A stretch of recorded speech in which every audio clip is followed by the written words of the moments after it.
ജിന്നിൻ്റെ പെണ്ണ് അവസാന ഭാഗം. അവതരണം അപര. വീട്ടിൽ വന്നതും ആരോടും മിണ്ടാതെ റൂമിലേക്ക് പോയിരുന്നു മെഹ്റു. ഡോറ് തുറന്ന് അകത്തേക്ക് കയറിയതും അവളുടെ പ്രിയപ്പെട്ടവൻ്റെ അവൾക്ക് അത്രയും പ്രിയമുള്ള മണം അവളെ വന്ന് പൊതിഞ്ഞു. ബെഡിലേക്ക് വന്നിരുന്നതും അവളുടെ ഹെയർ ബാൻഡ് കിടക്കയിൽ കിടക്കുന്നത് കണ്ട് ഓർമ്മയിലേക്ക് കഴിഞ്ഞുപോയ അവരുടെ നിമിഷങ്ങൾ കടന്നു വന്നതും ഒരേങ്ങലോടെ അവൾ ആ ബെഡിലേക്ക് മുഖം പൂഴ്ത്തി. നിനക്കായി കരുതി വെച്ചതൊന്നും സമർപ്പിക്കാൻ പോലെയുള്ള സമയം എനിക്ക് കിട്ടിയില്ലല്ലോ. എൻ്റെ പ്രണയം പകുത്തു നൽകാൻ പൂർണ്ണമായി നിൻ്റേതായി തീരാൻ പോലും. ഒഴുകി വരുന്ന കണ്ണുനീരിനെ തുടച്ചു മാറ്റാൻ പോലും ശ്രമിക്കാതെ അവൻ്റെ പില്ലോയിലേക്ക് മുഖമമർത്തുമ്പോൾ അവൻ അദൃശ്യനായി കൂടെയുള്ളതുപോലെ തോന്നി. രാത്രി ഏതെന്നോ പകലേതെന്നോ അറിയാതെ ദിനങ്ങൾ കൊഴിഞ്ഞു പോയിക്കൊണ്ടിരുന്നു. റിച്ചു അഴിച്ചിട്ടൊരു ഷർട്ടുമിട്ട് അവൻ്റെ പില്ലോയും കെട്ടിപ്പിടിച്ചിരിക്കുന്ന മെഹ്റു എല്ലാവർക്കും ഒരു വേദന തന്നെയായിരുന്നു. ഉമ്മയും ഉപ്പയും മേഫിയും അടക്കം മാളിയേക്കിലെ എല്ലാവരും വന്ന് വിളിച്ചെങ്കിലും റൂം വിട്ടിറങ്ങാനോ ഡ്രസ്സ് മാറാനോ മെഹ്റു സമ്മതിച്ചിരുന്നില്ല. അതേ അവസ്ഥയിൽ തന്നെയായിരുന്നു റിച്ചുവിൻ്റെ ഉമ്മയും. ബാക്കിയുള്ളവർ എരിയുന്ന നോവും ഉള്ളിലടക്കി സാഹചര്യവുമായി പൊരുത്തപ്പെട്ടിരുന്നു. കുറേ ദിവസങ്ങൾക്ക് ശേഷം അഹമ്മദിൻ്റെ നിർദ്ദേശപ്രകാരമാണ് ആലിയ മെഹ്റുവിനെ കാണാൻ മുകളിലേക്ക് പോയത്. റിച്ചുവിൻ്റെ റൂമിലെത്തിയതും നിറച്ചിരിയുമായി അവൻ അവിടെ നിൽക്കുന്നത് പോലെ തോന്നുന്നുണ്ടായിരുന്നു. നിറഞ്ഞ കണ്ണുകൾ കാഴ്ചയെ മറച്ചപ്പോൾ പൊട്ടിവന്ന സങ്കടത്തെ അടക്കി അവർ മെഹ്റുവിനെ നോക്കി. ഈ കഴിഞ്ഞുപോയ ദിവസങ്ങൾ കൊണ്ട് ആ ഇരിക്കുന്നത് മെഹ്റുവിൻ്റെ പ്രേതമാണെന്ന് തോന്നി അവർക്ക്. തൻ്റെ മകൻ്റെ മുഷിഞ്ഞ ഷർട്ടും മുറുകെ പിടിച്ചു നിൽക്കുന്ന അവളെ കണ്ടതും അവരുടെ ഹൃദയം പൊടിഞ്ഞുപോയി. തൻ്റെ റോഹുവിനും റിച്ചുവിനുമൊപ്പം നെഞ്ചോട് ചേർത്തവൾ ജനിച്ചു വീണ് മണിക്കൂറുകൾ കഴിയും മുന്നേ എൻ്റെ റിച്ചുവിനെ കൊടുത്തേക്കണേ എന്ന് പറഞ്ഞ് ഇക്കാക്കയിൽ നിന്ന് വാക്ക് വാങ്ങി സ്വന്തമാക്കിയ എൻ്റെ പൊന്നുമോൾ മകൻ്റെ വേർപാടിൽ അവൻ്റെ പ്രാണൻ്റെ പാതിയായവൾ മറന്നുപോയി. അവളുണ്ടോ ഉറങ്ങിയോ എന്ന് പോലും അന്വേഷിച്ചില്ല. മോളെ മെഹ്റു,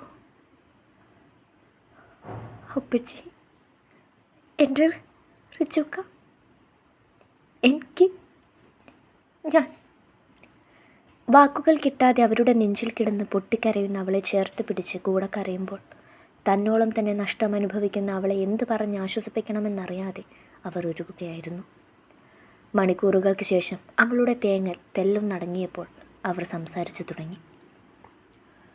മോളെ, നാളെ റിച്ച് പോയിട്ട് 40 ദിവസമാകും. ചില കേട്ടറിവുകൾ വെച്ച് നാളെ വരെ അവൻ്റെ റൂഹ് ഇവിടെ ഉണ്ടാകും. നാളെ കഴിഞ്ഞ് അവന് പോകേണ്ടി വരുമ്പോൾ നീ ഇങ്ങനെ ഇരുന്ന് അവന് സമാധാനം ഉണ്ടാകില്ല മോളെ. മോൾ ഈ വേഷമൊക്കെ മാറി ഒന്ന് കുളിക്കുക, എന്നിട്ട് അവന് വേണ്ടി പ്രാർത്ഥിക്കുക. ഇനി ചെയ്യാൻ എനിക്കും നിനക്കും അവൻ്റെ പ്രിയപ്പെട്ടവർക്കും ബാക്കിയായ അതേ ഉള്ളൂ. കുറേ നേരം കൂടി അവൾക്കൊപ്പം ഇരുന്നിട്ടാണ് അവർ താഴേക്ക് പോയത്. അപ്പോഴും മെഹ്റുവിൻ്റെ ചിന്തയിൽ അപ്പച്ചി പറഞ്ഞിട്ട് പോയ വാക്കുകളായിരുന്നു 40-ാം ദിവസം ഇവിടെ വിട്ട് റിച്ചുവിൻ്റെ ആത്മാവ് പോകുമെന്നത്. വൈകുന്നേരമായതും 40-ാം ദിവസത്തെ ചടങ്ങിനായി അഹമ്മദിൻ്റെ വീട്ടിൽ നിന്നും ഉപ്പയും ഷബാനയുടെ ഉമ്മയും ബന്ധുക്കളുമൊക്കെ എത്തിയിരുന്നു. രാത്രിയിൽ എല്ലാവരും അത്താഴം കഴിഞ്ഞ് കിടക്കുന്നതിന് മുന്നെയാണ് സംസാരിക്കണമെന്ന് പറഞ്ഞ് അലി റോഹുവിനെയും ഉപ്പയെയും വിളിച്ചത്. അവർ ചെല്ലുമ്പോൾ അവിടെ ഷബാനയുടെ ഉമ്മയും ഉണ്ടായിരുന്നു. റോഹു, പോകാനുള്ളവർ പോയി, പടച്ചോൻ്റെ വിധി. നിനക്കിനി എന്തേലും അവന് വേണ്ടി ചെയ്യാനുണ്ടെങ്കിൽ അവന് ജീവനായി വളർത്തിയെടുത്ത കമ്പനി കൊണ്ടുവരിക മാത്രമാണ് വേണ്ടത്. നീ ഇപ്പം തന്നെ അങ്ങോട്ട് തിരിഞ്ഞു നോക്കിയിട്ട് എത്ര ദിവസമായി? അവിടെ കാര്യങ്ങൾ നോക്കാൻ ഇൻഷാ മാഡം ഉണ്ട്. മുതലാളിയായ നീ ഇവിടെ നിന്നിട്ട് ഏതവളെങ്കിലും ഏൽപ്പിച്ചാൽ ശരിയാവുമോ? നിൻ്റെ ഭാര്യയ്ക്കും ഷബാനയ്ക്കും അത്യാവശ്യം നല്ല അറിവൊക്കെ ഉണ്ടല്ലോ. ഇനി അവരും കൂടി നിന്നെ സഹായിക്കും. ഉപ്പാപ്പ, എന്താ ഈ പറയുന്നത്? ഞാൻ ആ കമ്പനിയിൽ വെറും ഒരു സ്റ്റാഫാണ്. ഞാനല്ല അവിടെ കാര്യങ്ങൾ തീരുമാനിക്കുന്നത്. അതിന് നിലവിലൊരു CEO ഉണ്ട്. വർദ്ധിച്ചു വരുന്ന ദേഷ്യം ഉള്ളിൽ ഒതുക്കിയാണ് അവൻ അത്രയും പറഞ്ഞത്. അതൊക്കെ പണ്ടല്ലേ. ഇപ്പം റിച്ച് പോയ സ്ഥിതിക്ക് നീയല്ലേ അവിടുത്തെ MD. എന്തിനാ ഇനിയും ബാക്കിയുള്ളവരവിടെ നിർത്തുന്നത്? ഉപ്പാപ്പ പറഞ്ഞു പോകുന്ന റൂട്ട് എനിക്ക് മനസ്സിലായി. നിങ്ങളുടെ ഉള്ളിൽ അങ്ങനെ എന്തേലും മോഹം ഉണ്ടെങ്കിൽ മറന്നേക്ക്. ഞാൻ അവിടുത്തെ സ്റ്റാഫാണ്. എൻ്റെ മരണം വരെ പ്രമോഷൻ കിട്ടി ഉയർന്നു വന്നാലും ഒരിക്കലും MDയുടെ പോസ്റ്റിൽ ഞാൻ ഉണ്ടാവില്ല. അതിന് എന്നേലും എൻ്റെ മെഹ്റു തയ്യാറായാൽ അവളായിരിക്കും ആ സ്ഥാനത്തേക്ക്. അവൾക്കതിന് താല്പര്യമില്ല എങ്കിൽ മേഫിക്ക നോക്കിക്കോളും. നീ ഇങ്ങനെ ഉള്ളതൊക്കെ കണ്ടവർക്ക് വിട്ടുകൊടുത്താ എൻ്റെ മോളുടെ ഭാവി. നിങ്ങളുടെ മോളിവിടെ പട്ടിണിയൊന്നും അല്ല കിടക്കുന്നത്. അതല്ല, അവൾക്കിവിടെ എന്തെങ്കിലും ബുദ്ധിമുട്ടുണ്ടേ നാളെ നിങ്ങൾ പോകുമ്പോൾ കൂടെ കൊണ്ടുപോയിക്കോ. ZR ഇൻഫോടെക്കിൻ്റെ MDയുടെ ഭാര്യയാവാൻ വല്ല മോഹവും ഉണ്ടെങ്കിൽ മറന്നു കളഞ്ഞേക്ക്. ഇതിനൊക്കെ നിങ്ങളോട് മറുപടി പറയാൻ അറിയാഞ്ഞിട്ടല്ല. മരിച്ച തലയ്ക്ക് മുകളിൽ നിൽക്കുന്നത് എൻ്റെ കൂടപ്പിറപ്പാണ്, ഞങ്ങളുടെ ഏറ്റവും വലിയ നഷ്ടം. അതിനിടയിൽ കൂടി ചൊറിയുന്ന വർത്താനമായി വന്ന ഉപ്പാപ്പയാണ് അപ്പച്ചിയാണെന്നുള്ളതൊക്കെ ഞാനങ്ങ് മറക്കും. നാളെ വൈകുന്നേരം പൊക്കോളണം എല്ലാം ഇവിടുന്ന്, അല്ലെങ്കിൽ ഇതുവരെ കണ്ട റോഹൻ ആയിരിക്കില്ല ഇനി. പറയാനുള്ളത് പറഞ്ഞ് വർദ്ധിച്ച ദേഷ്യത്തോടെ പോകുന്ന റോഹുവിനെ നോക്കി അലി പറഞ്ഞു, അഹങ്കാരി, ഇങ്ങനെയാണോ മകനെ പഠിപ്പിച്ചു വെച്ചിരിക്കുന്നത്? ഒരു നല്ലത് പറഞ്ഞു കൊടുത്തപ്പോൾ. ഉപ്പ, എൻ്റെ മക്കൾക്കറിയാം അവരുടെ തെറ്റും ശരിയും. അറിയാതെ പോയത് ഞാൻ മാത്രം. എന്നെക്കൊണ്ട് ഉപ്പാടെ സ്ഥാനം മറപ്പിക്കരുത്, ദയവ് ചെയ്ത്. രാത്രിയിൽ എല്ലാവരും അവരവരുടെ റൂമിൽ ഉറക്കത്തെ കൂട്ടുപിടിച്ചിരുന്നു.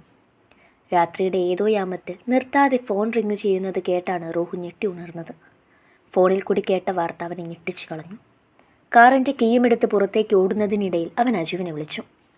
രണ്ടാളും കൊല്ലൂറുവിള ജമാ മസ്ജിദിൻ്റെ മുന്നിലെത്തുമ്പോൾ അവരെ കാത്തെന്നതുപോലെ പള്ളിയിലെ ഇമാം നിൽക്കുന്നുണ്ടായിരുന്നു. നിങ്ങൾ എത്തിയോ മക്കളെ? ഞാൻ തഹജൂദ് നമസ്കരിക്കാൻ എഴുന്നേറ്റപ്പോഴാണ് കണ്ടത്. ഞാൻ വിളിച്ചിട്ട് എഴുന്നേൽക്കാൻ കൂട്ടാക്കുന്നില്ല. ഉസ്താദ് തെളിച്ച വെളിച്ചത്തിലൂടെ പള്ളിക്കാട്ടിലേക്ക് കയറുമ്പോൾ രണ്ടാളും കരഞ്ഞു പോയിരുന്നു. റിച്ചുവിൻ്റെ ഖബറിനടുത്ത് ചെല്ലുമ്പോൾ ഇളകിക്കിടക്കുന്ന പച്ചമണ്ണിലേക്ക് കവിൾത്തടം ചേർത്ത് ആ മണ്ണിനെ കെട്ടിപ്പിടിച്ച് റിച്ചുവിൻ്റെ മെഹറു കിടപ്പുണ്ടായിരുന്നു. മെഹറു,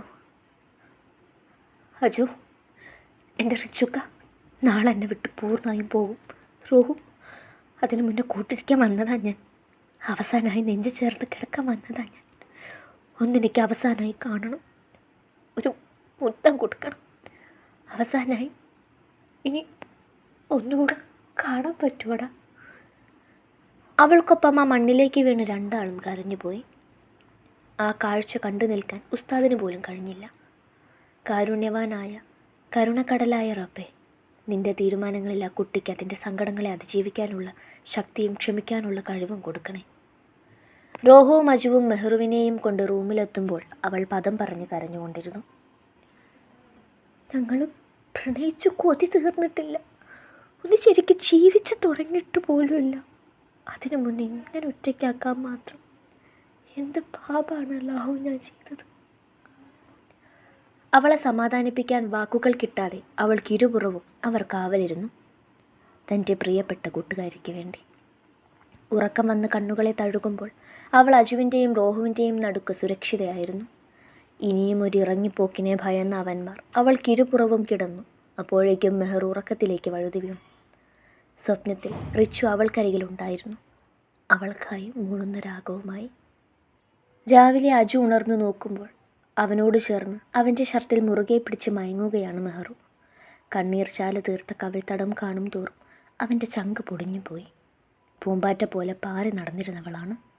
ഓർമ്മ വെച്ചപ്പോൾ തൊട്ട് കൂടെയുള്ളവർ. രക്തബന്ധം കൊണ്ട് പെങ്ങളാണേലും അതിനൊക്കെ അപ്പുറമായിരുന്നു അവൾ. ഇന്ന് വരെ അവൾ അറിയാത്തൊരു രഹസ്യം പോലും ഇല്ലായിരുന്നു എനിക്ക്. അത്രയും പ്രിയപ്പെട്ടവൾ ഇപ്പം ചിറക് കൊഴിഞ്ഞ കിളിയെപ്പോലെ കളിയും ചിരിയും നിലച്ച്. എന്നാണ് റബ്ബേനി ഇവളിലൊരു സന്തോഷം കാണാൻ കഴിയുക? അവളുടെ മാത്രം ജിന്നിൻ്റെ വിടവ് നികത്താൻ മാത്രം പ്രാപ്തിയുള്ള ആരും ഇല്ലല്ലോ ഈ മണ്ണിൽ. എന്തിനായിരുന്നു പടച്ചോനെ ജീവിച്ച് തുടങ്ങുന്നതിന് മുന്നേ എൻ്റെ മെഹറൂസിന് തന്നെ ഈ വിധി?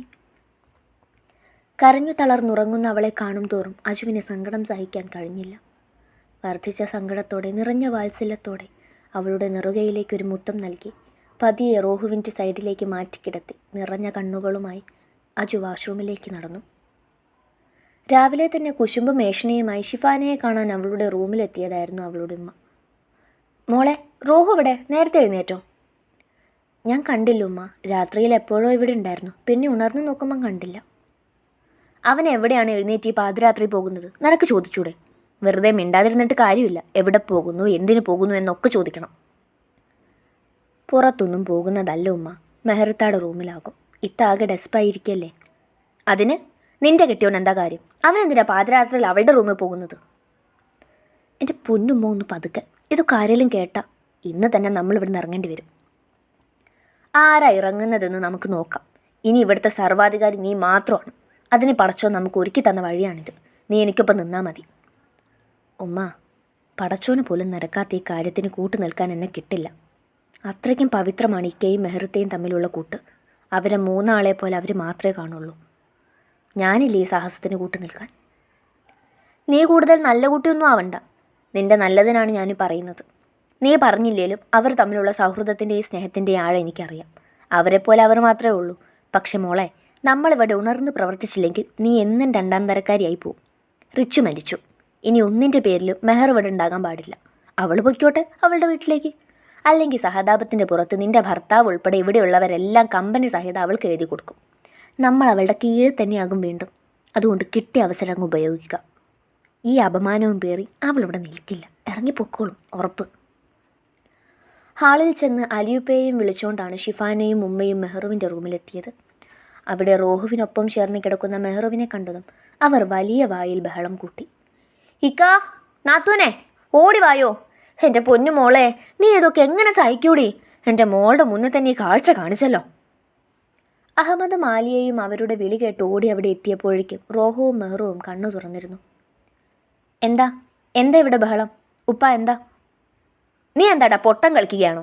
എല്ലാ തോന്നിവാസങ്ങളും ചെയ്തു വെച്ചിട്ട് എന്താണോ? ഒരു നിമിഷം എൻ്റെ മോളെ ഓർത്തോ നീ? അവളുള്ള വീട്ടിൽ തന്നെ ചേട്ടൻ്റെ ഭാര്യയ്ക്കൊപ്പം. അയ്യേ, പറയാൻ തന്നെ അറപ്പ് തോന്നുന്നു. അഹമ്മദും ആലിയയും റോഹുവും അടക്കം നടുങ്ങി തരിച്ചുപോയി. ആ വാക്കുകൾ കേട്ടിട്ട് തൊണ്ട ഉണങ്ങി നാവ് വരണ്ട് എന്ത് പറയണമെന്ന് പോലും അറിയാതെ ശീല പോലെ നിന്നുപോയി എല്ലാവരും. ഇത് നോക്കൂപ്പാ, ഇവിടെ നടക്കുന്ന തോന്നിവാസങ്ങൾ. അവൻ്റെ ഖബറിലെ പച്ചമണ്ണ് ഉണങ്ങിയില്ല, അതിനു മുന്നിവിടെ. അവർ പറയുന്നതിൻ്റെ ഞെട്ടലിൽ എല്ലാം തകർന്നതുപോലെ നിൽക്കുന്ന മെഹ്റുവിലായിരുന്നു എല്ലാവരുടെയും കണ്ണ്. അവൾ തളർന്നു വീണു പോകുമെന്നുറപ്പായതും റോഹു അവളെ നെഞ്ചോട് ചേർത്ത് പിടിച്ചു. നിസ്സഹായതയോടെ പേടിയോടെ അവൾ റോഹുവിലേക്ക് ചേർന്നു നിന്നു. ഇനിയും ഒരു നൊമ്പരം കൂടെ താങ്ങാൻ കഴിവില്ലാത്ത പോലുള്ള അവളുടെ ദയനീയത നിറഞ്ഞ മിഴികൾ കണ്ടതും റോഹുവിന് ഹൃദയം പൊട്ടിപ്പോകുന്നത് പോലെ തോന്നി. ഇത്രയും പറഞ്ഞിട്ട് അവളുടെ അഹങ്കാരം നോക്കി. അവന് ഒട്ടി നിൽക്കുന്നത്. ഇങ്ങോട്ട് മാറി നിൽക്കടി. വന്നു കയറി ഞങ്ങളുടെ ഒരു കുഞ്ഞിനെ കൊന്നതും പോരാതെയാണ് ഇവനെ കൂടി. പറഞ്ഞു തീരാൻ അനുവദിക്കാതെ അഹമ്മദിൻ്റെ കൈ അവരുടെ കവിളിൽ പതിഞ്ഞു. അടക്കി വെച്ചോളണം നിന്റെ ഈ പുഴുത്ത നാവ്. ഇനിയും എൻ്റെ കുട്ടികളെക്കുറിച്ച് അനാവശ്യം പറഞ്ഞാൽ എൻ്റെ രക്തമാണ് നീ എന്നത് ഞാനങ്ങ് മറക്കും. നിന്ന് വിറയ്ക്കുകയായിരുന്നു അഹമ്മദ്. അത്രയും ദേഷ്യത്തിൽ അദ്ദേഹത്തെ ആരും ഇതുവരെ കണ്ടിരുന്നില്ല. നീ എന്തിനാ എൻ്റെ മോളെ അടിച്ചത്? അവൾ പറഞ്ഞതിൽ എന്താണ് തെറ്റ്? ഇവിടെ നടക്കുന്ന കാര്യമാണ് ചേട്ടൻ്റെ ഭാര്യയൊപ്പം അനിയൻ കിടന്നുറങ്ങുന്നത്. ഉപ്പ, ക്ഷമയുടെ അവസാന കണിക പോലും നശിച്ചു നിൽക്കുകയാണ് ഞാൻ. ഉപ്പയാണ് പെങ്ങളാണ് എന്നൊക്കെ മറക്കുന്നതിന് മുന്നേ ഇറങ്ങി പൊക്കോളണം ഇവിടെ നിന്ന്. പൊക്കോളായിക്ക. പക്ഷെ നിങ്ങളെ വിശ്വസിച്ചാണ് ഇവളെ ഇങ്ങോട്ട് അയച്ചത്. അവളിനി ഞാൻ എന്തു ചെയ്യും? കൊണ്ടുപോയ്ക്കോ കൂടെ. എൻ്റെ മകനിനി നിൻ്റെ മോളെ വേണ്ട. അത്രയ്ക്ക് വിഷമാണ് നിൻ്റെയൊക്കെ ഉള്ളിൽ. എൻ്റെ മകനോട് ഞാൻ ചെയ്തു പോയ ഏറ്റവും വലിയ തെറ്റാണ് നിൻ്റെ മകള്. ആ തെറ്റ് തിരുത്താതെ ഞാൻ പോയ എനിക്ക് സമാധാനം കിട്ടില്ല, പരലോകത്തിൽ പോലും. അത് കൊള്ളാം. ഭർത്താവ് മരിച്ച് 40 ദിവസം തികയുന്നതിന് മുന്നേ അനിയനൊപ്പം അന്തി ഉറങ്ങിയ ഇവള് പുണ്യമതി. രാത്രിയിൽ ഉറങ്ങുന്നത് വരെ കൂടെ ഉണ്ടായിരുന്ന ഭർത്താവിനെ പാതിരാത്രിയിൽ കാണാതെ ഇങ്ങനെയൊരു കാഴ്ച കണ്ട് മനസ്സ് തകർന്നു നിൽക്കുന്ന എൻ്റെ മകള് വിഷം അല്ലേ? മതി. പറഞ്ഞ് എവിടെ പോകുന്നു നിങ്ങൾ? ഇന്നലെ ഇവൻ മാത്രമല്ല, മെഹ്റുവിനൊപ്പം ഈ റൂമിലുണ്ടായിരുന്നത് ഞാനും ഉണ്ടായിരുന്നു. ഇത് ഞാൻ ഇവിടെ പറഞ്ഞതേ നിങ്ങളെ പറഞ്ഞ് ബോധിപ്പിക്കാനൊന്നുമല്ല. അവളെ അവനെ എന്നെ എന്താണെന്ന് ഞങ്ങളെ അറിയുന്നവർക്കറിയാം. അത് മതി ഞങ്ങൾക്ക്. ഇനി ഇവരോട് എന്ത് സംസാരിക്കാനാണ് അജു? പറഞ്ഞു വിട്ടേക്കുപ്പായി വിഷജന്തുക്കളെ. അപ്പോഴും റോഹു മെഹ്റുവിനെ നെഞ്ചോട് ചേർത്ത് പിടിച്ചിരുന്നു. വാദിച്ച് ജയിക്കുന്നതിനേക്കാൾ മെഹ്റുവിൻ്റെ മാനസികാവസ്ഥ ഓർത്തായിരുന്നു റോഹൻ്റെ ടെൻഷൻ മുഴുവൻ. അതുകൊണ്ട് മാത്രമാണ് ഇത്രയൊക്കെ നെറികേടുകൾ കേട്ടിട്ടും മിണ്ടാതെ നിന്നത്. ഇത്രയൊക്കെ പറഞ്ഞിട്ടും അവളൊന്ന് മാറ്റി നിർത്താൻ പോലുള്ള മര്യാദ അവനില്ല. അതുവരെ പിടിച്ചു നിർത്തിയിരുന്ന അവൻ്റെ കൺട്രോൾ അതോടെ നഷ്ടമായി. മെഹ്റുവിനെ ഒരു സൈഡിലേക്ക് മാറ്റി നിർത്തി അവരുടെ നേർക്ക് വർദ്ധിച്ച ദേഷ്യത്തോടെ ചാടിച്ചെന്ന റോഹുവിനെ അജു തടഞ്ഞു.